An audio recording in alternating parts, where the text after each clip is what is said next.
History as it happens, December 17th, 2024.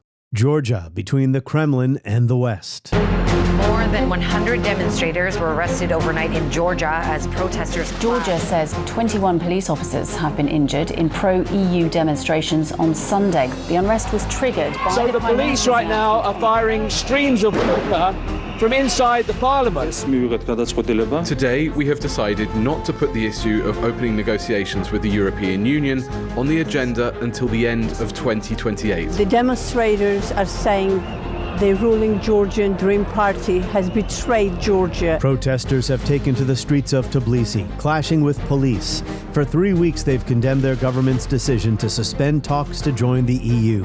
Are Georgia's leaders really leaning toward Moscow, or simply being pragmatic in light of their country's historical relationship with a powerful neighbor? Both history and memory matter.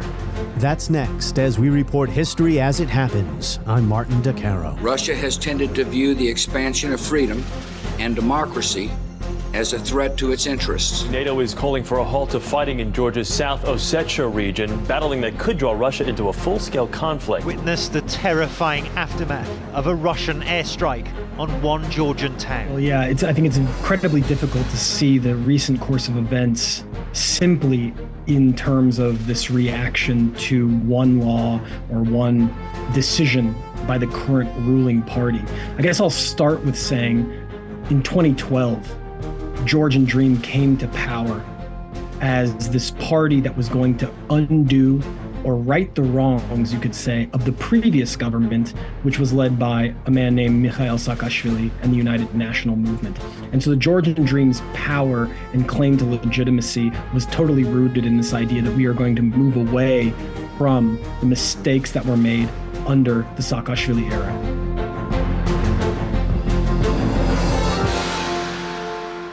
In August 2008, war broke out between Georgia and Russia over the breakaway regions of Abkhazia and South Ossetia.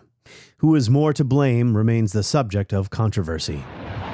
The flare-ups, the worst fighting in years between the former Soviet Republic of Georgia and a breakaway region called South Ossetia. Today, Russia has launched a full-scale military invasion of Georgia. I have directed a series of steps to demonstrate our solidarity with the Georgian people and bring about a peaceful resolution to this conflict. Breakaway Georgian region where violence has flared.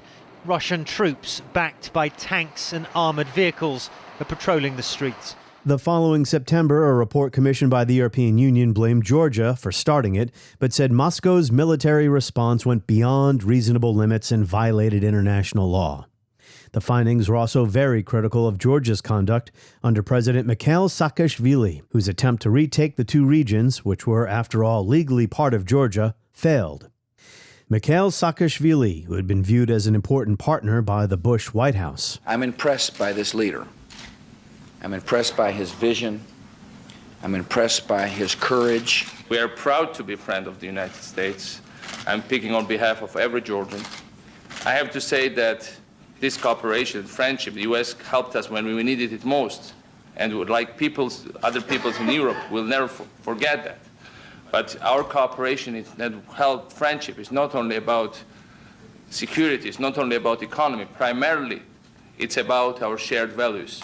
Now, maybe you don't remember much of this. You probably don't think of this 5-day war very often anymore, or care much about who controls South Ossetia or Abkhazia. Russian troops occupy both provinces to this day, but this short war looms large in the minds of Georgia's government under the Georgian Dream party and the opposition as they fight over the country's future. Georgian Dream has suspended until 2028 long-planned talks to join the European Union, leading to weeks of street demonstrations.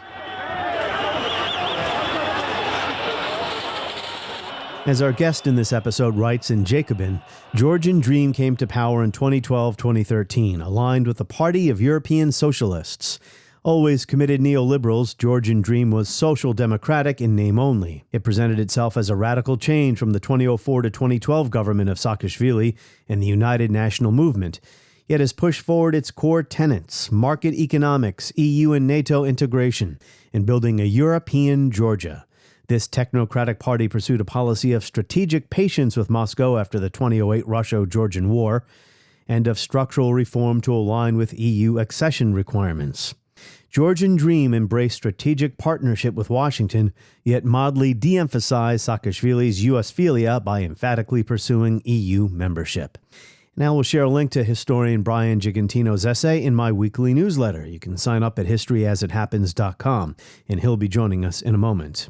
He is in Tbilisi following the protests, and some surreal scenes there. Demonstrators have been firing fireworks launchers at police.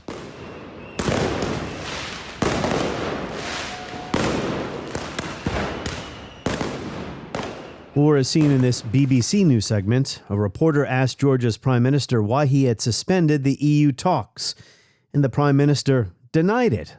Huh? People feel betrayed. Can you understand that? The response is very clear. So we have not suspended anything related to the European integration. It's just a lie. And there are the opposition leaders, there are the media outlets linked with the opposition who are just lying to these people. But you suspended this until 2028. No, it's not true. It's not true. Really? Here's what he said 3 days ago. Today, we have decided not to put the issue of opening negotiations with the European Union on the agenda until the end of 2028. Behind the headlines lies a complicated situation in a country still trying to establish its post-Soviet nationhood on the post-Soviet periphery, where memories of the USSR are shunned by the same government seeking to keep Russia and the West happy at the same time. Historian Bryan Gigantino is a lecturer at Georgian American University in Tbilisi. He is the co-host of the Reimagining Soviet Georgia podcast. Welcome to this podcast. Thank you for having me. It's great to be here. Tell us a little bit about your background, your field. What attracted you to studying post-Soviet Georgia, the region of the world where you now live? My path actually to Soviet history and the post-Soviet region, or Eurasia, and specifically in the Caucasus, is kind of long, but it starts in California. When I was growing up, I had a bunch of friends who were from the Soviet Union, and I used to hang out at their houses and really was interested in understanding more about their families and their families' culture and where they came from. And so then when I went to University of California, Santa Cruz, I studied history. And I studied the Russian language, and I focused on the USSR, the history of international communism, and I studied the Russian language. And then I went to Russia and started learning Russian language there, finished my undergraduate in 2011, and then I actually went to Russia for the first time in 2013. Oh, wow. So well into the Putin era then. Yeah, well into the Putin era, yeah. And then went to Ukraine. And then in 2016, I went to visit Georgia and Armenia. And then in 2017, I got a master's degree and I studied the Soviet Union. But after my trip to the Caucasus, the South Caucasus, I realized that if you study the Soviet Union from the non-Russian regions, it actually gives you a whole different perspective and understanding on the USSR as a whole, meaning that very often in the West and in other places, sometimes even in Russia, we're kind of told the Soviet Union was simply this continuation of the Russian Empire or simply Russia, when in fact, when you examine the Soviet experience of Georgia, Armenia, Azerbaijan, or Uzbekistan or Kazakhstan, even in Central Asia, you actually get a different perspective of the entire history, right? Not only how this multi-ethnic state existed, but also how people themselves in this region understand the Soviet past, which sometimes is a lot more nuanced than, say, sometimes we see or take for granted. So that's really what it was. And so when I got my master's, I studied nationality policy, national consolidation, national development of the South Caucasus, Georgia, Armenia, and Azerbaijan. And then I finished in 2019. And in 2019, I decided that if I really wanted to understand the region, I should actually move there and start researching, writing, going to archives, meeting people. And so I did, and I've been here ever since. And now I'm co-hosting a podcast called Reimagining Soviet Georgia, and writing articles, both academic and popular.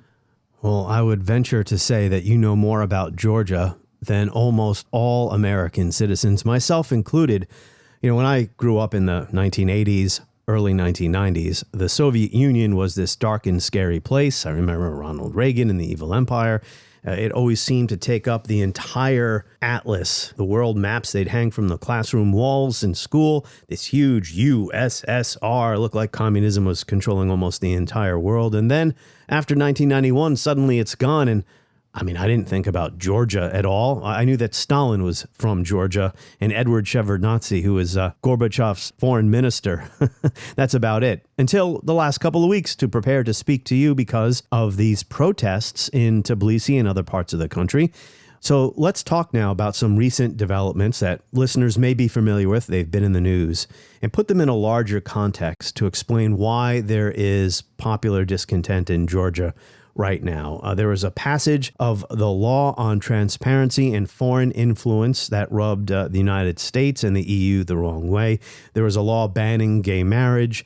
Then there were elections, parliamentary elections on October 26. Opposition parties and the EU Parliament say that these were not fair elections. They were even rigged, maybe. And then the big one, the decision by the Georgian Dream party, the ruling party, to suspend talks to join the European Union. These talks will now be suspended until at least 2028. I know that's a lot. We don't have to microanalyze each of those developments right now, but let's put them in a larger context. The struggle for Georgia to establish nationhood since 1991.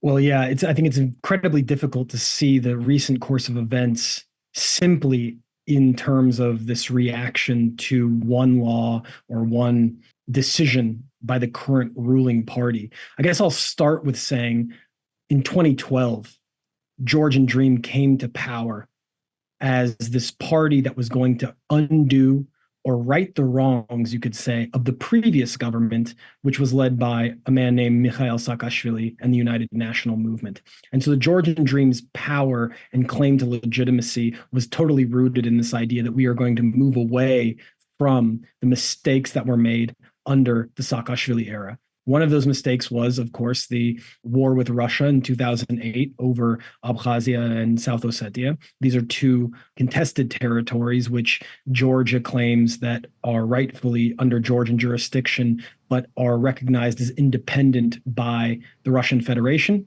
And international law recognizes them as part of Georgia, right? International law recognized them as part of Georgia, and actually the majority of the world recognized them as part of Georgia. China recognizes them as part of Georgia. The entire post-Soviet space recognizes them as part of Georgia, the European Union, and the West. In fact, this is an issue that basically the entire international community recognizes as part of Georgia. Bashar al-Assad, who just was overthrown and deposed in Syria, was one of the few states that actually recognized the independence of Abkhazia besides the Russian Federation, ironically enough. But the point is that when Georgian Dream came to power, they had this idea of trying to stick to 2 or 3 major goals of being a state, right? One of them was peace. They wanted to have this policy of strategic patience with Russia. Second one was to have good relations and deepen integration with the European Union. And this is something that they accomplished. Actually, both of those they accomplished, right? The Georgian Dream has deepened relations with the European Union far more than the previous administration, which had been closer to the United States. So Georgian Dream coming to power actually was this kind of recognition that the United States is slowly but surely withdrawing politically from Eurasia, and that instead we're going to try to deepen ties and become a member of the European Union. And the third one, I think, was this at least rhetorical move away from some of the crude neoliberalism and the aggressive, authoritarian, and draconian statecraft of the Saakashvili regime. Most of those things they had actually been able to accomplish. But starting in 2019 and ramping up in 2022 with the Russian full-scale invasion of Ukraine, things started to change.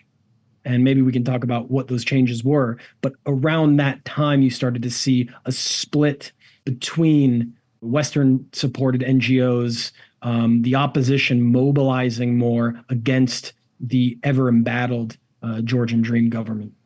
Well, the context you put in this excellent article you wrote in Jacobin that I'll share in my weekly newsletter, the context that you place these developments in is Georgia's attempt to escape what you call post-Soviet peripheralization. So trying to get out of the post-Soviet periphery or shadow to join the EU and the prosperity and benefits that come with that without antagonizing Russia. I want everyone to open up a map on a tab or however they're listening to this show on their phone or whatever, and look at where Georgia is. And they may understand immediately geopolitically why the country doesn't want to antagonize Russia. So you said change is starting to happen. Is it because for a long time, the EU didn't really want Georgia as much as Georgia wanted the EU, but then that changed? First thing is this concept of post-Soviet peripheralization. Many people make the argument that when the Soviet Union collapsed, that there was this parade of revolutions and that there was this reclamation of political sovereignty. But very often what people don't talk about are the long-standing and deep political, economic, and social crises and geopolitical crises that were unleashed, that actually undermine not only the stability of states to govern, for society to function, and for a healthy economy to emerge. So Georgia is a unique case in this regard because in the Soviet Union, the Georgian Soviet Socialist Republic was a very privileged republic. It had very high levels of white-collar workers. It exported luxury goods to the rest of the Soviet Union, things like wine, mineral waters, tangerines. They had high rates of ruble millionaires, right? People who were very wealthy in the Soviet system. You had a disproportionate number of Georgians who were working at high levels of the all-Soviet governments, not to mention the fact that Stalin himself, the most powerful global statesman in Soviet history, was from Georgia, right? And this, of course, led Georgia to have a very special and specific status, not only in the South Caucasus, but in the entire Soviet system, right? There was a room to nation build. There was decades of economic development and what I would call national consolidation, meaning that over the course of the Soviet Union, Georgia became more Georgian. This was not a Russification process, but a Georgianization process, whereby Georgian national institutions were developed, historians writing about the history of Georgia in a specific way. So you got the creation of a stable, economically developed Georgian nation in the Soviet period. When the Soviet Union collapsed, Georgia became, like the rest of the post-Soviet space, a peripheral country in the world system, economically and politically. But not only that, if you compare the Georgian SSR to the rest of the Soviet Union, Georgia saw the steepest decline in living standards, meaning that unlike Tajikistan, which had lower living standards in the Soviet Union and descended into civil war, Georgia saw state collapse that was the most extreme, ethnic conflict, territorial dismemberment, and huge crisis in living standards. Inequality rose. So the actual process of decline was much more extreme than even in Russia or Ukraine. On top of that, Georgia was industrialized in the Soviet period, but had the highest rate of deindustrialization of anywhere. So, of course, in eastern Ukraine, for example, in the Donbass region, some of these industries maintained, right? Certain capitalists were able to take over some of this industry and repurpose it for something else. But in Georgia, you saw the total gutting and destruction of industry that it had in the Soviet period. So that actually led Georgia to become this peripheral state in both the post-Soviet space and in relation to Europe and in relation to the Middle East even. And after the 2003 Rose Revolution, after Shevardnadze came back to power and kind of stabilized the state, more or less, the Rose Revolution was not only pro-West, pro-United States, transfer of power led by Saakashvili and some others who used to be aligned with Shevardnadze, and also led by nonprofit organizations, NGOs, that had received funding in US and EU-led democracy promotion projects. But they also had this idea of modernization of Georgia, which was to create a state that would oversee a radical neoliberal form of economics, gut the state of any kind of socioeconomic capacity, while doing so with a very heavy hand, you could say, of repression, incarceration, and also trying to make Georgia a destination for foreign direct investment. So if you can imagine, this last thing I'll say, if you can imagine in this period, Georgia's competing with other post-communist countries for Western investment, How can you get a capitalist or somebody with money from the West to invest in Georgia if there is a civil war, there's tensions with Russia, there's all these problems? Well, they basically have no laws, right? So they're trying to entice people to come because there was no protections for workers. There was no taxes on capital being removed from the country. So they were trying to entice money to come. And then they built this kind of economy focused on foreign direct investment. And this has had economic consequences, undermining the strength of the economy in the long term, and also undermining the capacity of the state to actually make economic reforms in service of the population. It's not an economy for Georgia. It's a globalized economy. And you point out in your piece that there's been grinding poverty and it persists. And there are rural areas that are very poor and feel alienated by what some call neoliberalization or globalization. In Russia, it was called shock therapy. So we have to remember that while the fall of the Soviet Union was celebrated by people like me in my ignorance, I was 16 years old in 1991, so you can forgive me. The fall of the Soviet Union led to a disastrous decade for Russia's economy and the collapse of a state function. Ukraine's economy was a shambles. And now, as you're saying, Georgia's economy was also in a lot of trouble as well. And this was the fix. Was it called shock therapy there? I mean, what was the difference between what the United States was prescribing for Russia versus what happened in Georgia with this invasion, if you will, of non-governmental organizations and Western embassies? Yeah, this is actually interesting. There was, of course, discussions about shock therapy, saying, we should replicate what happened in Poland, or we should replicate what happened in some of these post-communist countries. And whether you had economic scholars and advisors coming and giving lectures in Georgia or others. But maybe the unique case of Georgia is that after the 2003 Rose Revolution, especially, the people who were in control of the state and affiliated NGOs like the Liberty Institute made something like shock therapy, neoliberalism, radical globalization, the ideology of the state.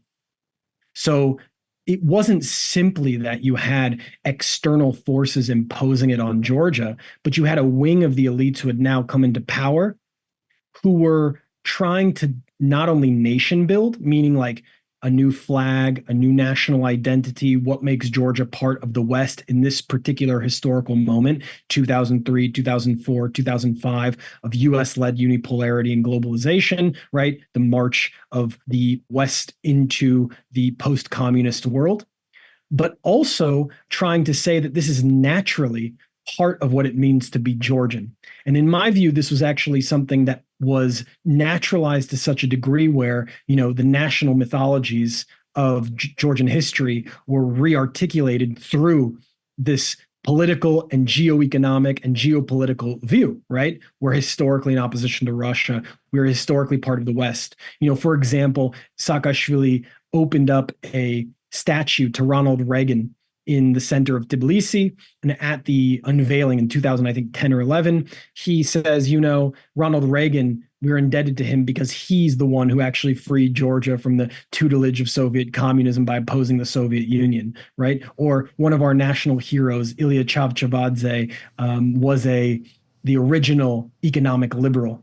So the other thing I'll say really quickly, this was so extreme and radical in the Georgian state at the time that you even had moments where the Georgian elites were going to the right, economically speaking, of what even the World Bank and the WTO and international financial institutions asked them to.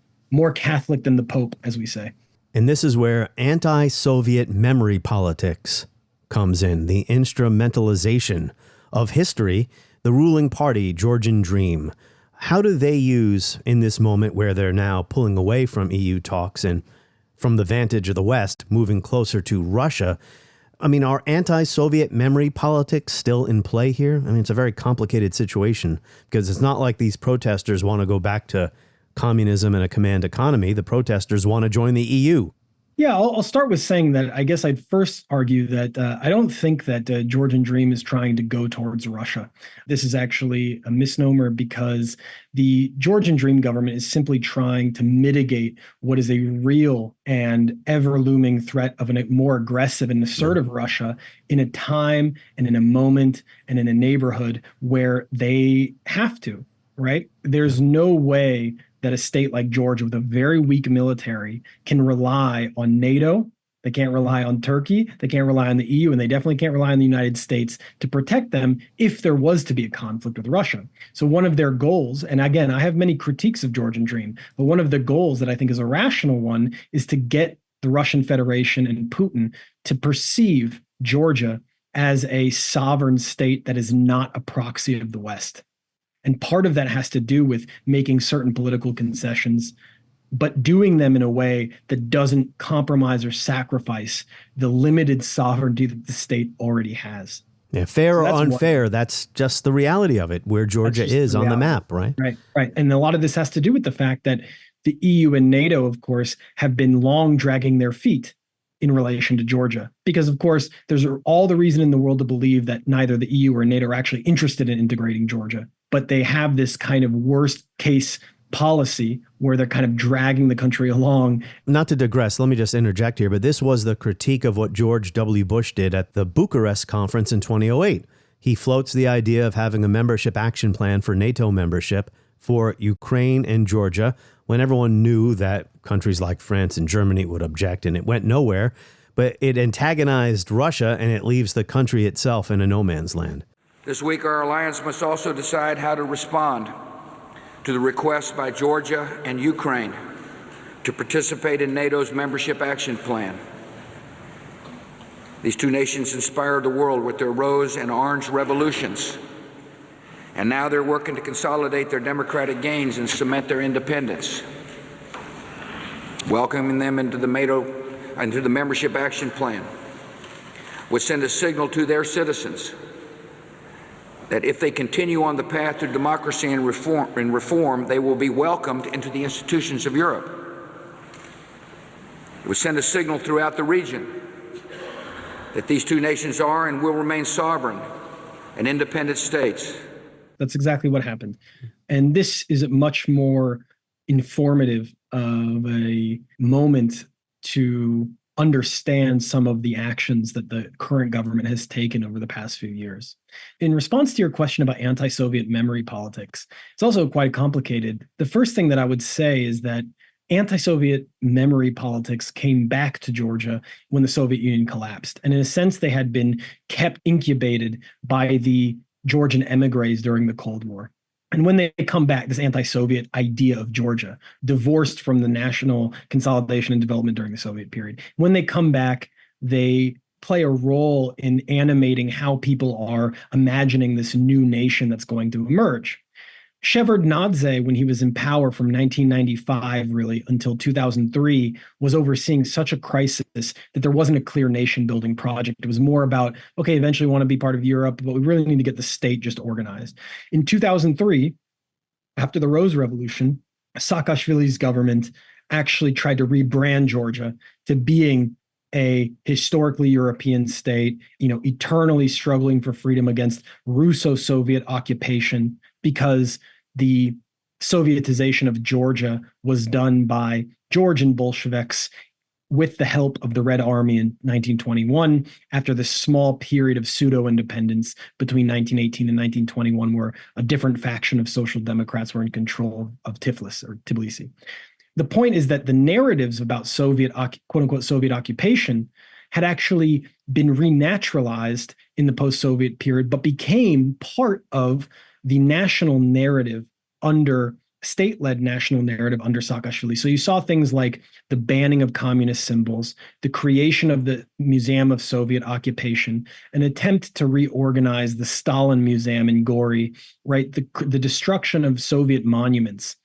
And part of this has to do with the fact that the Russian Federation would instrumentalize Soviet history, cherry-pick Soviet history for its own geopolitical ends. And in 2008, when Georgia and Russia fought a war for 5 days in August of 2008 over Abkhazia and South Ossetia, right, that the European Union says the Georgian side began, that this reanimated and reinvigorated the anti-Soviet memory politics as a metaphor for Georgia's national opposition to the Russian Federation, saying that the Russian Federation is occupying us just like the Soviets, the Bolsheviks did in 1921. But the problem was it wasn't simply a metaphor for the Russian Federation. You also had this ideological commitment to undermining socialism, Marxism, in service of this period of the end of history, right? Francis Fukuyama, yeah. Fukuyama, yeah. The victory, the historical victory of liberal democracy and capitalism over the socialist bloc. And this was kind of naturalized into a state ideology by the Saakashvili era. Now, interestingly enough, when Georgian Dream comes to power, they don't question that state ideology, right? The only difference is that they don't want to have as aggressive a posture towards the Russian Federation without sacrificing sovereignty. So they sort of reduce the amount of anti-Soviet memory politics as a core feature of the statecraft, but they did not reject it. I'll give you an example. The recent protests, there had been a preliminary wave of protests in 2019 and 2020 where people who were opposing Georgian Dream said, Georgian Dream is a Russian party taking us back to the Soviet Union. We will never go back to the USSR. This was a protest slogan, and some organizations openly using this, right? There are some NGOs in Georgia. Some are focused on history, some focused on memory politics, and they constantly say, Russia is the Soviet Union. We will never go back to the Soviet Union. But then at the same time, Georgian Dream also weaponizes anti-Soviet memory politics. They recently called President Salome Zurabashvili Sergo Ordzhonikidze, who was the leading Georgian Bolshevik during Sovietization in 1921, who had been asking Lenin for help to Sovietize Georgia, right? And so when Salome Zurabashvili wrote letters to the European Union asking for them to intervene into Georgian affairs, to sanction the country, to undermine the government, the current Georgian government used that and said, she's the same as Sergo Ordzhonikidze, this Georgian Bolshevik who's trying to undermine the sovereignty of the state and get foreign actors to politically invade, not militarily.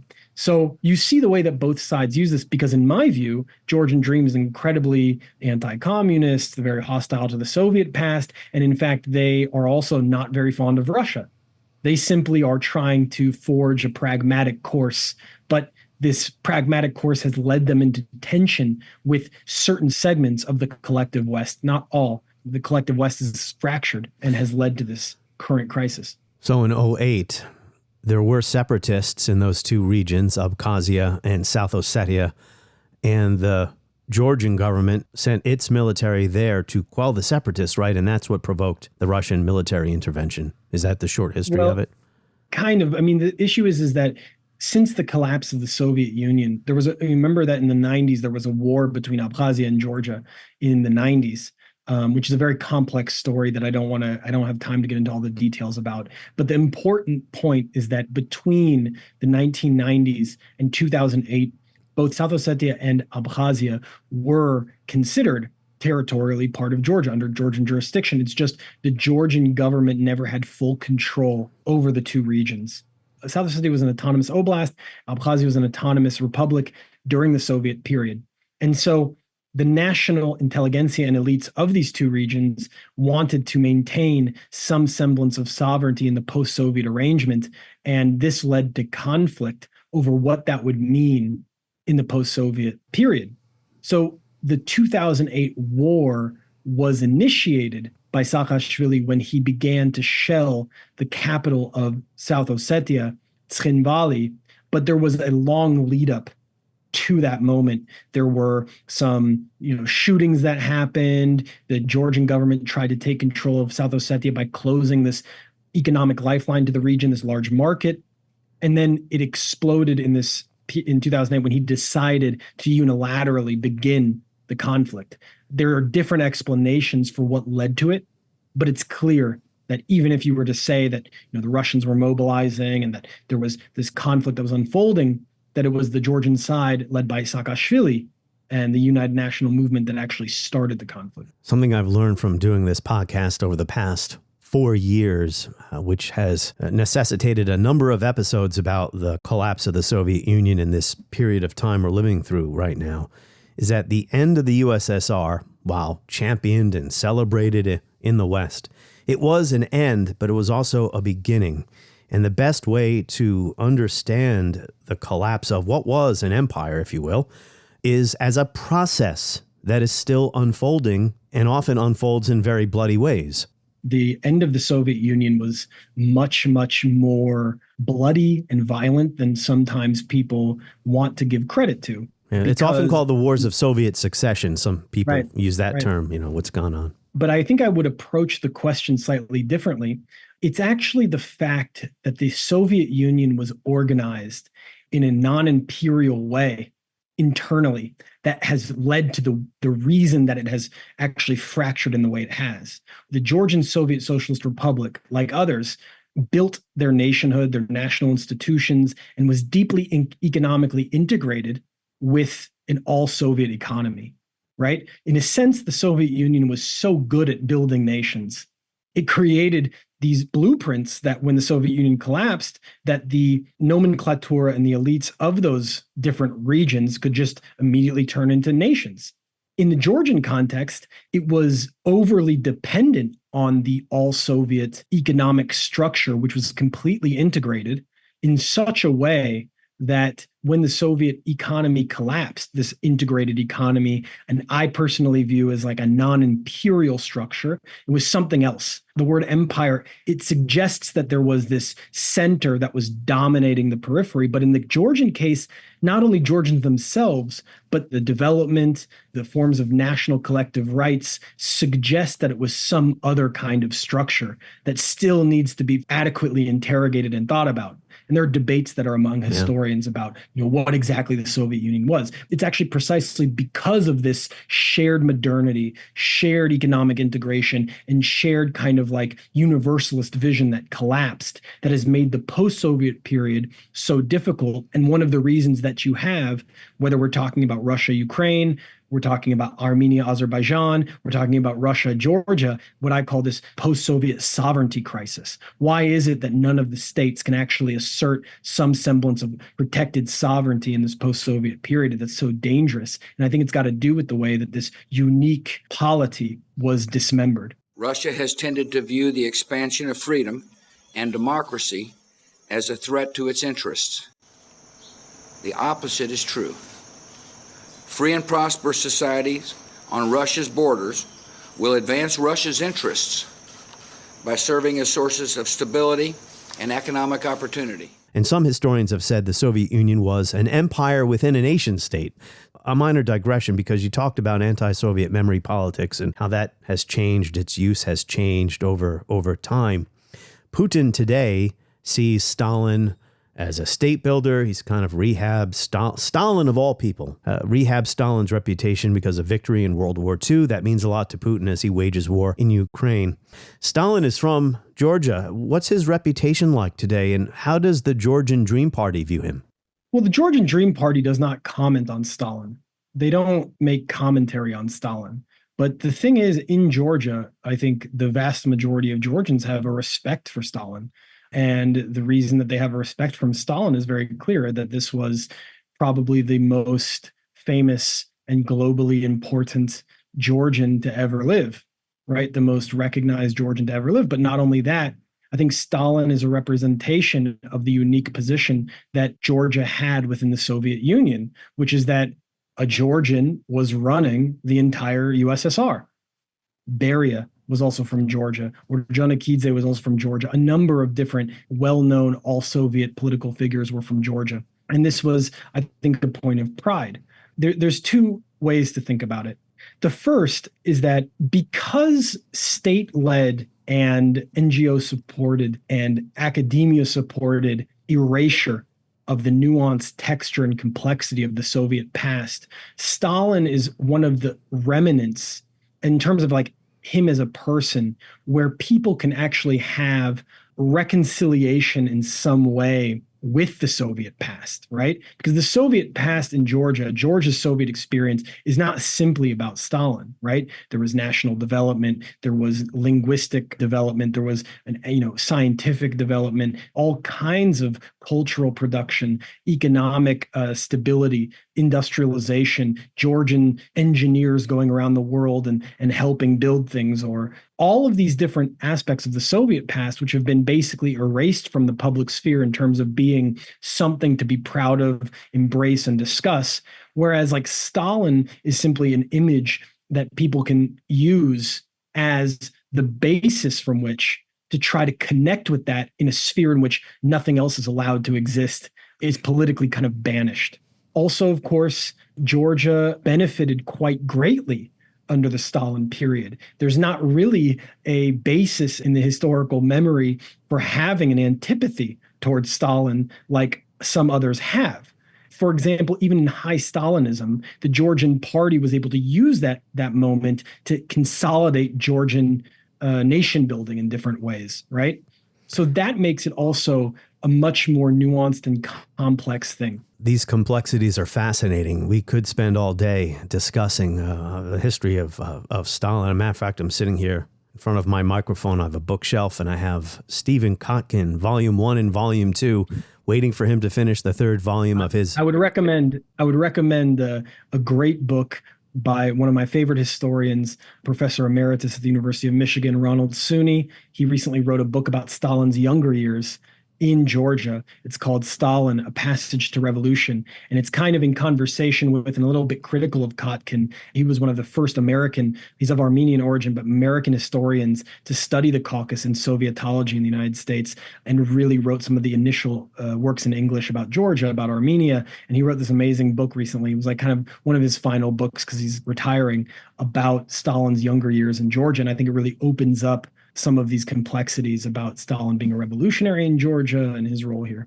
How do you spell his last name, that author? Suny. Back to what's happening now. We can wrap up with this, and this is a heavy topic as well, because as you say, Georgian Dream, really the Georgian political establishment, has made joining the EU a major priority for decades. But it is now suspending accession talks until 2028. So I guess my question is why? It is trying to straddle the fence a bit. I'm talking about Georgian Dream, not antagonizing Russia while also trying to benefit from a better relationship with the West or the EU. But these recent laws that have been passed, the law against gay marriage, the other one about transparency for any NGOs, non-government organizations that receive a lot of foreign funding. Whatever the details of these pieces of legislation, they've rankled Western capitals. You have said that Georgia has an imported civil society that agitates for government accountability, but with a caveat. I'm reading from your article here. Georgia's Euro-Atlantic orientation was anchored through these non-state institutions, insulating key policy debates from the ebbs and flows of changing governments. Georgian Dream initially saw no problem with this, but apparently they do now because they're putting off the talks to join the EU. First, we'll start by saying there's a big difference between an ideal of the EU, what the Georgian population who's mobilizing in defense of the European Union, and what I call the really existing EU. They're not the same thing.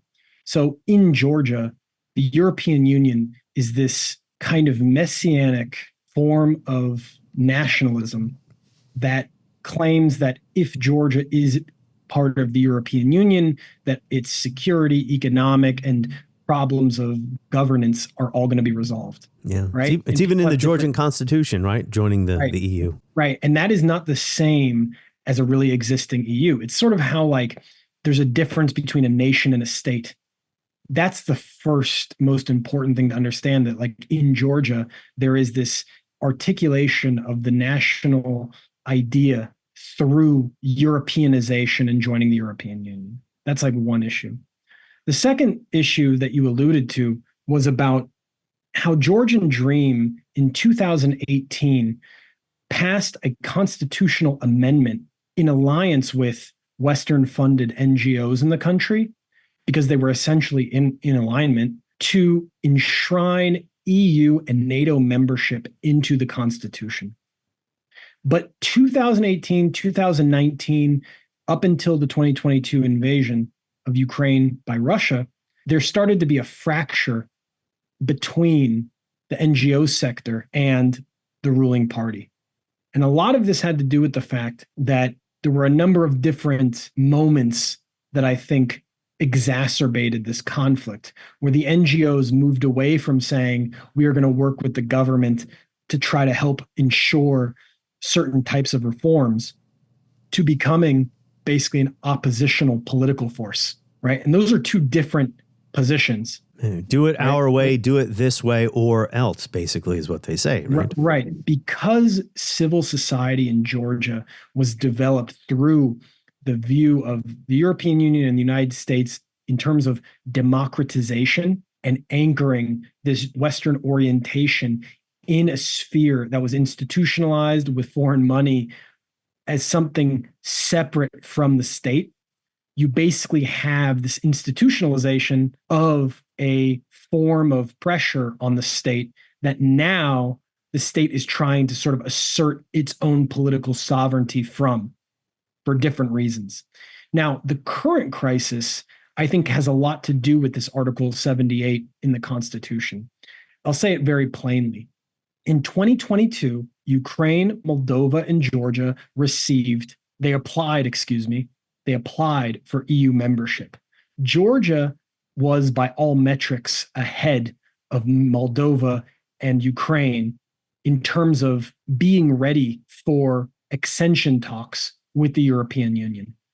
But the European Union had been unwilling to extend possible candidate status or accession talks to Georgia for years. And only now were they willing to do it, as I write in the article, because of what many other commentators and scholars have observed, the European Union's geopolitical turn.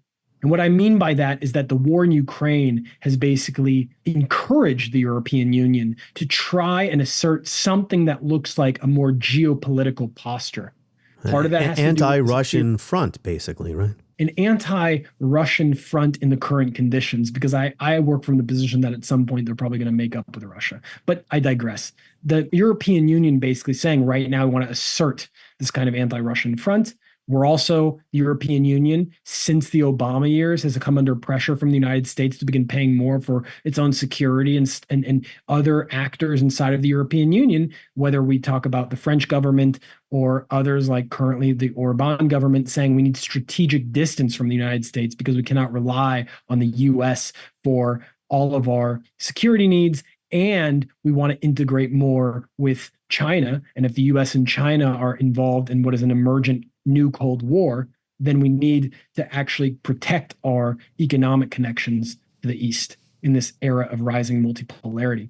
So that is a problem where Georgia wants to be in the EU, but it does not want to align currently, the current government does not want to align with the geopolitical EU in a moment where it's mobilizing against Russia, because it has been key to the Georgian Dream's policy to have strategic patience with Russia, and that has actually proven very beneficial for the country.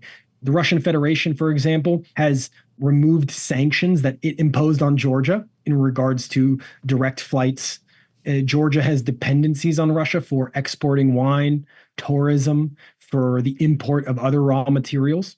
So the benefits have actually proven to stabilize the Georgian economy in a moment when other powers, like for example, other countries, like Germany, most famously, is suffering quite a bit because of the self-inflicted wounds of severing economic ties with Russia. Now, Russia's too large and important a country. And how would Georgia cut itself off from Russia anyway? As you just say, it has economic relationships, historical relationships, shares a border with a much more powerful country that has shown itself to be willing to use massive violence to get its way over its post-Soviet periphery, to use that term again. Right. And I think it's important also to understand that I don't believe the Georgian Dream government, nor anybody in Georgia, thinks that the country should become some kind of province of Russia or over-depend on Russia. It's just that there has to be peace between Russia and Georgia in order to get any kinds of concessions on the territorial issue. There has to be peace between Georgia and Russia for Armenia to take advantage of the Georgia-Russia border. There has to be peace between Georgia and Russia for Azerbaijan to also be able to integrate in some of the key transit routes. So it's actually crucial that the whole South Caucasus sort of has this more neutral leaning position on this Ukraine-Russia war in order to sort of facilitate regional economic cooperation. There's also another factor, which I think your listeners might find interesting, which is the China question. This has also been, in my personal view, one of the key reasons that the West is acting so aggressive towards Georgia. Georgia has, for example, given the rights to build and control a port on the Black Sea to China. Georgia has assumed a very important role in the Middle Corridor, which is the export of Chinese goods through Central Asia to Azerbaijan, through Georgia, and to be exported either through the Black Sea or into Turkey. Georgia is trying to take advantage of Chinese economic power and engagement in order to sort of not only, this is the interesting thing and maybe counterintuitive, not only for the economic benefits it could have in the country, but actually to try to balance with Russia. Because the idea is that the closer you are with China, the actual less willing that the Russians would be to cause problems, because two things. Number one, China and Russia have a very close, important, and deepening relationship. But two, it actually shows that the Georgian state is less concerned about serving the Americans and is more concerned about its own kind of national sovereignty and economic development, which is a key foreign policy position of the Georgian government currently.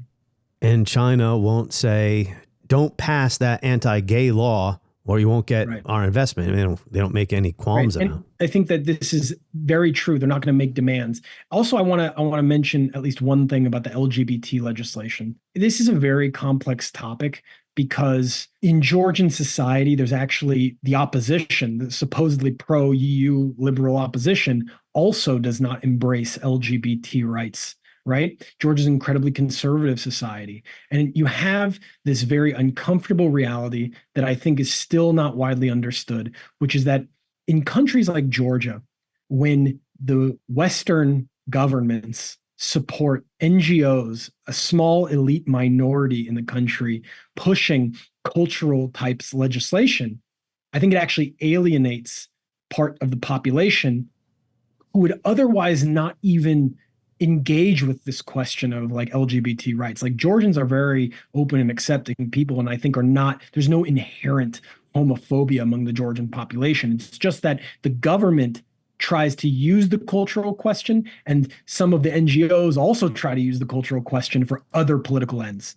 And it actually kind of foments, I think, hostility in places that would otherwise not be. Yeah, this has popped up in other post-Soviet Eastern European states, a cultural conservatism that doesn't align with the view from Brussels. So last question, Bryan Gigantino, about where this is going. So Georgia's Prime Minister, Irakli Kobakidze, he is pledging to stamp out the liberal fascism he claimed was fueling the mass anti-government protests that have roiled the country since the announcement that the talks to join the EU will be put off until 2028. I'm reading from an article in France 24 here. The Prime Minister has refused to back down in the face of international condemnation, instead escalating a feud with the pro-EU opposition groups that are demanding a rerun of the elections, not just the EU issue, the elections in October. The Prime Minister says he wants to stamp out or put an end to liberal fascism in Georgia. He called on parents to protect their kids from the influence of liberal fascist hubs, a reference to the young protesters that have taken to the streets of Tbilisi. So one thing that has brought on international condemnation is the use of force and violence by the police on peaceful protesters. Where do you see this going? Well, only fools try to predict the future, but give it a shot. Yeah, only fools try to predict the future. I think it's very difficult to say from today where I think this is going. Well, I guess in the eyes of the West or people anywhere, they want Georgia to join, quote, the West, unquote. But when they see, of course, police violence isn't unique to Georgia. But when they see things like this, they're concerned, right, that this has taken a more authoritarian turn. Right. Let me comment about the police violence a little bit. The police in Georgia have done both, right? On the one hand, I actually think they've been fairly cautious. If you look at actually the dynamics that are going on right now, where the state is under insane pressure from abroad and internally, massive protests every day. They don't crack down on peaceful protests, really. They kind of are fairly reserved. For example, I would argue that the Georgian police in these moments are not necessarily any more aggressive than Western European or American police. I would say, though, they have used excessive force in cases where they're detaining people and then beating them after they're detained, and that should be condemned, obviously. At the same time, the protests also became very, very radical and militant, and only after they became that way would they try to stop them. So I will never support police violence under any circumstances. So I condemn it 100%. I don't think that it's something morally wrong with protesters being aggressive towards the police. Around the world, people have the right to do that if they feel mad. That aside, it's important to keep it in context that, I don't believe that on the overall that the Georgian police have acted in a way that really moves away from some of the ways that German, French, or American police conduct themselves. Or I don't really know that should be the thing upon which to claim there's a new authoritarianism in Georgia. Now, that's just my opinion, because I don't think there really is a new authoritarianism in Georgia. That aside, I also would like to say about the EU question, which is that the Georgian government did not stop its desire to join the European Union. It has simply said that we are going to table domestic discussions about accession talks because the issue has become a destabilizing force inside of the country, right? Where every single time the EU leadership meets, there's a new political crisis that emerges, new condemnation. And so in a sense, what they're trying to do, it's a political move, right? It's like they're trying to basically say, okay, fine, we want to be part of the EU, but we want the EU to engage with us on our terms. That's the whole basis of this entire conflict, which is that, look, we have a nation, we have red lines, we're not going to start conflict with Russia. We want the EU to accept that and deal with us on our terms. And because the EU is fractured, right, there are different positions inside of it. There are actors inside of the EU who understand that and are willing to engage on those terms. And then there are other actors who are not, for different reasons. For example, Georgia has a close relationship with Orban in Hungary. One of the reasons that they have this relationship is precisely because the Orban government has similar conflicts with Brussels. At the same time, the relationship between the Georgian government and the Baltic states, right, Lithuania, Estonia, and Latvia, have become very tense because in their mind, the only reason Georgia should be in the EU is to be an anti-Russian proxy.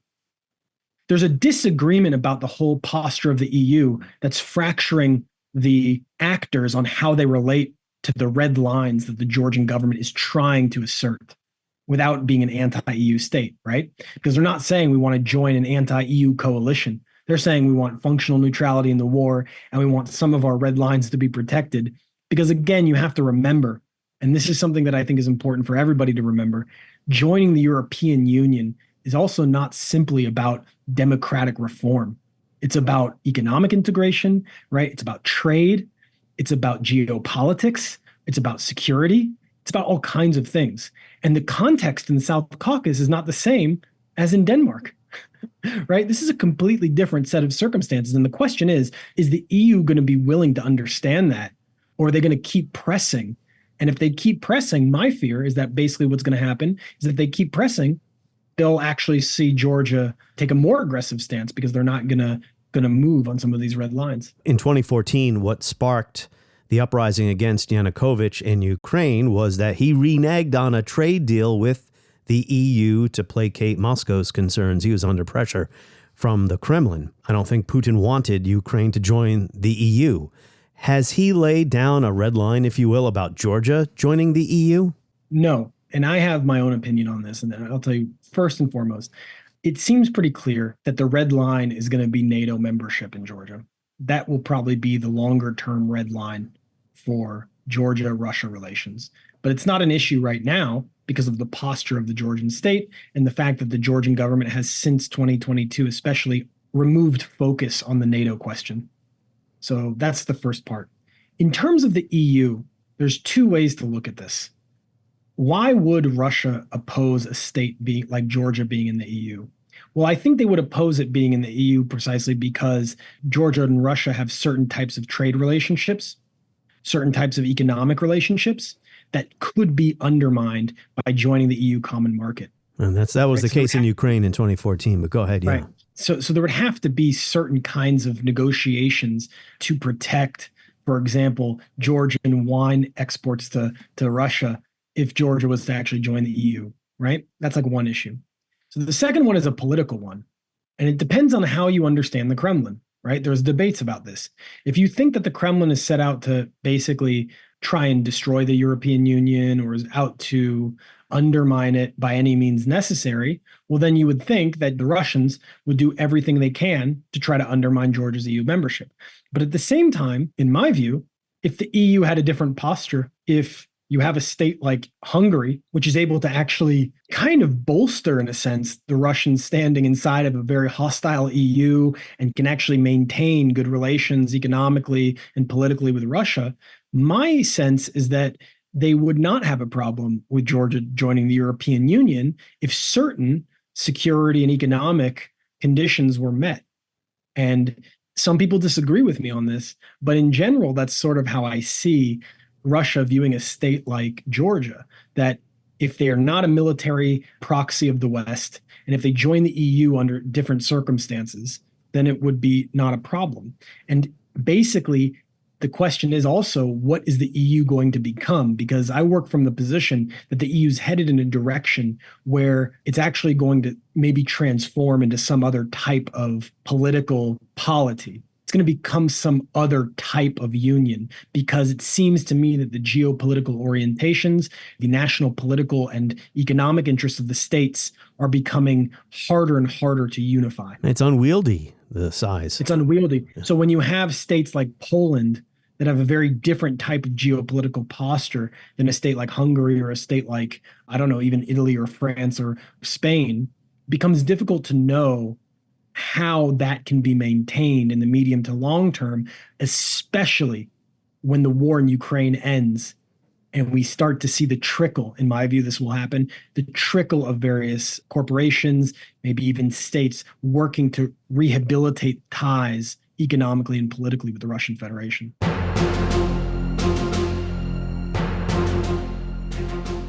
On the next episode of History as It Happens, we're going to turn our focus to the culture wars.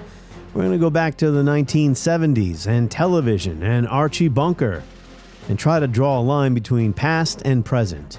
Archie Bunker to Donald Trump? That's next as we report History as It Happens. New episodes every Tuesday and Friday. My newsletter every Friday. Sign up at historyasithappens.com.